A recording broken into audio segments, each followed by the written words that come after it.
안녕하십니까. 통합사회 수업을 시작하겠습니다. 오늘 주제는 금융자산과 자산관리입니다. 자, 화면을 보시고 지난 시간 내용 확인할게요. 1번, 무역의 확대는 다양한 상품이나 서비스를 낮은 가격에 소비할 기회를 어떻게 해주죠? 그쵸? 교환을 많이 하게 되니까 증가시킨다. 2번, 무역의 확대는 경쟁력을 갖추지 못한 국내 산업에 어려움을 주죠. 경쟁력이 어느 정도 있다면 시장이 넓어져도 그래서 경쟁력이 강한 외국의 예를 들면 다국적 기업과 경쟁을 하게 되어도 이길 수 있겠죠. 그러나 경쟁력이 없는 상태에서는 오히려 새로운 신생산업에게는 불이익이 될 수가 있습니다. 그래서 어려움을 줄 수 있다는 사실, 지난 시간에 무역 확대의 긍정적 영향, 부정적 영향에 대해서 배웠었죠. 그래서 소비자의 그 입장에서는 무역이 좋지만, 그쵸? 경쟁력이 약한 기업의 입장에서는 꼭 좋은 것만 아니다라고 배웠습니다. 자, 오늘 주제는 금융자산과 자산관리인데 여기서 가장 기본적인 거, 자산관리란 무엇이냐, 그리고 자산관리의 원칙이 있어요. 3가지 원칙. 안전성, 수익성, 유동성, 그리고 종류, 이렇게 배우도록 하겠습니다. 자, 먼저 도입활동을 보겠습니다. 빈부의 차가 빚어지는 것은 누가 빼앗거나 주어서 나타난 결과가 아니다. 산업의 상호관계와 재화의 흐름을 잘 아는 자는 늘 여유 있고, 이를 제대로 모르는 자는 늘 부족하게 된다. 재화의 흐름을 잘 알아야 하는 까닭은 무엇일까요? 네, 재화의 흐름을 가장 많이 알 때 빈부격차를 벗어날 수 있다라는 거죠. 자, 재화의 흐름, 재화라는 것은 돈이죠. 돈, 자본입니다. 그런데 이것을 잘 알 때 나의 자산, 나의 재산이죠. 재산도 잘 관리할 수 있기 때문에 자산 관리를 위해서라도 재화의 흐름을 잘 알아야 된다는 겁니다. 자, 그러면 구체적인 내용으로 들어가 볼게요. 먼저 자산관리의 의미입니다. 자산관리는 무엇이냐? 당연히 개인의 모든 재산을 관리하는 것 자체를 자산관리라고 하는데, 조금 더 좁게 보면 저축이나 여러분 주식 같은 거 있죠? 이런 투자를 통해서 금융자산을 관리하는 것을 자산관리라고 합니다. 넓게 보면 모든 재산, 좁게 보면 금융자산, 이것을 관리하는 것을 자산관리라고 합니다. 자산관리의 3가지 기본 원칙, 이거는 별표 해주셔야 될 거예요. 152페이지입니다. 자산관리의 3가지 기본 원칙입니다. 1번, 2번, 3번 3가지가 있는데 이 3가지를 모두 다 알고 자산관리를 해야지 효과적인 자산관리를 할 수 있다는 겁니다. 첫 번째는 안전성입니다. 안전성. 여러분 들어보셨을 거예요. 선생님 주변에도 뭐 주식이나 어떤 금융에 몰빵을 해가지고 완전히 몇 억? 순식간에 몇 억을 손해보는 경우가 있었어요. 이처럼 내가 힘들게 벌고 투자했던 금융자산이 안전하게 보호되는 것 아주 중요하죠. 그죠? 그 대신 뭐가 있냐면 투자에 위험 요소가 많을수록 당연히 안전성은 낮아지겠죠. 이게 뭐냐면 위험이라는 건 위험 부담이잖아요. 위험 부담을 껴안고 그냥 감수하고 화끈하게 이렇게 투자를 확 했을 때 정말 대박이 날 수 있지만 완전히 쫄딱 망할 수도 있다는 거죠. 당연히 수익성이 많을수록 어떨까요? 안전성은 낮아질 수 있겠죠. 이처럼 위험 요소가 많으면 안전성은 낮아진다는 거. 그죠? 자, 2번째입니다. 2번째는 수익성입니다. 당연히 이익이 많은 금융상품은 당연히 안전성보다는 위험성이 높겠죠. 그죠? 그리고 유동성이 낮을 수가 있습니다. 여기서 유동성이라는 거는 3번째 나오는데 먼저 다시 정리하면 금융상품의 그 이자 수익이 얼마나 되냐라고 기대할 수 있는 것을 우리는 수익성이라고 합니다. 자, 세 번째는 유동성입니다. 유동성은 내가 투자를 했어요. 근데 그것을 쉽게 현금으로 전환할 수 있는 거, 바로 현금으로 빼낼 수 있는 거. 그래서 이게 유동성이 높은 거는 빨리빨리 현금 전환할 수 있을 때는 유동성이 높다라고 볼 수 있고, 현금으로 전환이 어려우면 유동성이 낮다라고 볼 수 있습니다. 이 세 가지 기본 원칙이 바로 자산관리의 기본 원칙인데, 이 세 가지를 꼭 이해를 하고 투자를 해야지 이익을 가질 수 있습니다. 자, 그럼 금융자산의 종류를 볼게요. 우리가 가장 많이 하는 거는 예금이죠. 예금은 자유롭게 입출금을 할 수 있어서 유동성이 높습니다. 이거는 빨리빨리 은행에서 현금으로 뽑을 수 있다는 말입니다. 그리고 두 번째는 저축성 예금인데, 이거는 저축성 예금은 이제 정기예금, 가장 대표적인 게 정기예금인데, 일정 금액을 계약 기간을 딱 한정을 해요. 그래서 계약 기간 동안에 이자를 받는 거기 때문에 당연히 이자율은 좀 더 높겠죠. 요구불 예금보다는 높겠죠. 그래서 요구불 예금은 유동성이 가장 높은 거고, 저축성 예금은 유동성은 조금 약하는데 수익성은 좀 높겠죠.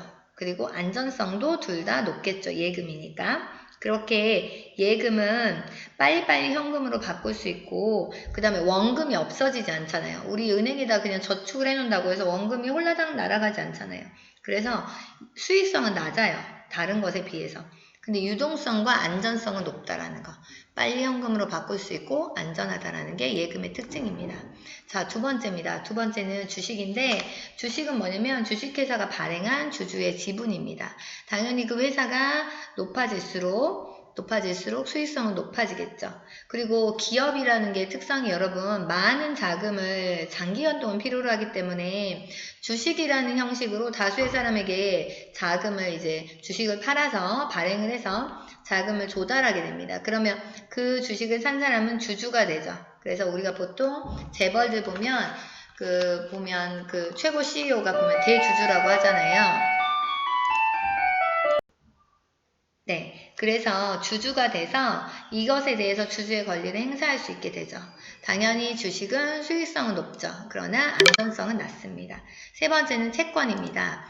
뭐냐면 정부나 지자체나 금융기관이나 주식회사 등이 이제 자금을 조달하기 위해서 사용증서를 발행을 하는 거예요. 그래서 뭐 중앙정부가 발행하면 국채, 그리고 지자체가 발행하면 지방채, 뭐 이렇게 말을 하는데, 예금보다는 안전성이 낮죠. 당연히 예금이 가장 안전성이 높아요. 그런데 수익성은 높고 주로 이제 신뢰받는 기업이나 금융기관에서 발행을 하니까 주식보다는 안전성은 높습니다. 그래서 이 세 가지를 배웠는데, 우리가 금융을 이제 움직일 때, 자산 관리를 할 때는 가장 대표적인 말이 있어요. 달걀을 한 바구니에 담지 마라. 이거는 뭐냐면, 달걀을 한 바구니에 담지 마라라는 속담이 있는데, 이거는 달걀을 한 바구니에 담으면 갑자기 모두 깨질 수가 있죠. 그런데 이것을 각각의 바구니에 나눠서 담으면 한꺼번에 확 없어지지 않죠. 그래서 자산관리의 가장 기본 원칙은 뭐냐면, 한 자산에 몰빵, 올인하는 게 아니라 여러 유형의 자산에 분산 투자하는 거예요. 분산 투자를 했을 때 아까 말했던 세 가지 원칙, 안전성, 수익성, 유동성이 다르잖아요. 그래서 분산 투자를 할 때 자산관리에 어려움이 없다라는 겁니다. 그래서 달걀을 한 바구니에 담지 마라, 이 말은 분산 투자해라 라는 뜻입니다. 아시겠죠? 하나로 몰빵하지 말라는 겁니다. 그래서 분산 투자를 했을 때 위험성을 줄일 수 있다라는 것입니다. 자, 그리고 책에 보시면 여러분 펀드라고 또 나와 있어요. 다양한 금융자산에서. 펀드라는 거는 뭐냐면, 여기 화면이 띄웠어요, 선생님이. 이거는 자금의 운용을 금융기관이 하는 거예요. 금융기관에 그냥 자금을 이제 많은 투자자들이 자금을 이제 모아서 주면 금융기관에서 이것을 주식이면 주식, 채권이면 채권 이렇게 투자를 한 다음에 그 수익을 투자자들에게 분배하는 거죠. 그래서 전문가가 투자를 대신해 준다라는 장점이 있는 게 펀드고요. 보험이라는 거 여러분 다 들잖아요. 이거는 미래의 위험을 대비해서 미리 정기적으로 보험료를 내고 그래서 사고가 나면 받는 겁니다. 그쵸? 그래서 생명보험, 손해보험이 있고, 연금도 또 알아두실 게 뭐냐면, 연금은 나중에 노후 생활을 위해서 돈을 적립을 해놓는 거예요. 그래서 은퇴했을 때 나중에 노후가 되어서 받는 거고요. 노후 보장의 효과가 강하죠. 그래서 연금은 종류가 여러 가지가 있는데, 뭐 국민연금은 우리나라에서 대표적인 그 공적연금이고, 그 다음에 퇴직연금, 뭐 다른 연금들이 있습니다. 그러면 우리가 펀드랑 보험이랑 연금이랑 한번 자산관리 원칙에 비추어 봐서 설명을 해보면, 펀드는 수익성이 높고 안전성이 낮겠죠. 그쵸? 주식처럼 투자를 확 하는 거기 때문에, 보험은 이거는 수익성이 낮죠? 오히려 손해볼 수 있죠. 내가 넣은 돈만큼 사고가 나지 않으면 받지 못하니까. 그래서 이건 그냥 대비하는 거고, 연금은 우리가 장기간 지속을 해서 받기 때문에 안전성이 보장이 되죠. 뭐 수익성보다는 안전성이 강하다라는 거. 그래서 이렇게 자산 관리에 여러 가지 유형이 있다라는 겁니다. 만약 갑과 을이 이렇게 주택탐구 보시면 여윳돈 3천만 원을 같이 투자를 했는데, 지금 갑은 예금에 주로 투자를 했고, 그리고 을은 주식이랑 펀드 이렇게 투자를 했습니다. 그때 금리는 이제 3%였고 정기 예금을 했습니다. 예금은 정기 예금을 했습니다. 그리고 을이 샀던 주식은 조선업입니다. 배를 만드는 조선업 쪽이다 라고 봤을 때, 이제 상황이 바뀌었다라는 거예요. 경제 상황이 바뀌었고 둘의 개인의 상황이 바뀌었는데, 일단은 금리가 1%대로 떨어지고 있어요. 아까 3%인데 1% 떨어졌고, 채권은 수익률이 점점 올라가고 있고, 조선업계는 지금 타격을 받아서 주식 가격이 하락하고 있어요. 그리고 갑은 안정적인 수입원을 이미 갖고 있고, 을은 취업을 못했어요. 그래갖고 수입원이 별로 없는 상태입니다. 그러면 이제 일단은 자료 1에서 첫 번째 어떤 것을 중요시 여기는지 보면, 갑은 대부분 예금을 했잖아요. 정기예금 54%니까 당연히 원칙 중에서 안전성을 중요시했고, 을은 아까 주식이 41%였죠. 수익성을 중요시했죠. 그러면 이제 어떻게 조정을 해야 될까? 상황이 바뀌었잖아요. 그러면 어떻게 조정하죠? 주식은 조선업은 떨어지고 예금 금리는 떨어졌고, 이 상태에서 갑에 대해서 여러분이 이제 매니저라면 갑에 대해서 조언을 어떻게 할까? 당연히 예금 금리가 하락하니까 예금 비중을 줄여야겠죠. 그리고 수익률이 상승했으니까 채권에 좀 더 투자를 해라 라는 거. 그래서 이제는 수익성을 추구하자라는 거죠. 갑은 아까 취업을 했잖아요. 그러니까는 약간 수익성을 추구할 필요가 있다는 거고, 을은 지금 취업을 못했어요. 근데 또 주식만 샀어요. 근데 또 조선업이었어요. 손해를 봤겠죠.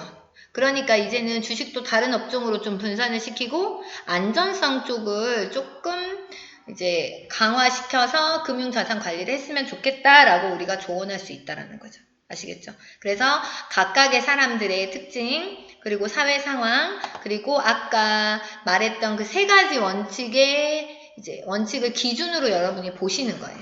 아시겠어요? 이렇게 투자를 한다는 겁니다. 자, 그러면 마지막 확인 문제 풀어볼게요. 자산관리의 세 가지 원칙은 안전성, 수익성, 유동성.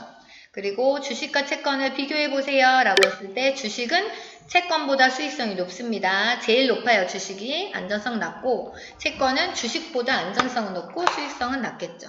이렇게 비교할 수 있겠습니다. 자, 오늘 수업은 여기까지 하겠습니다. 수고하셨습니다.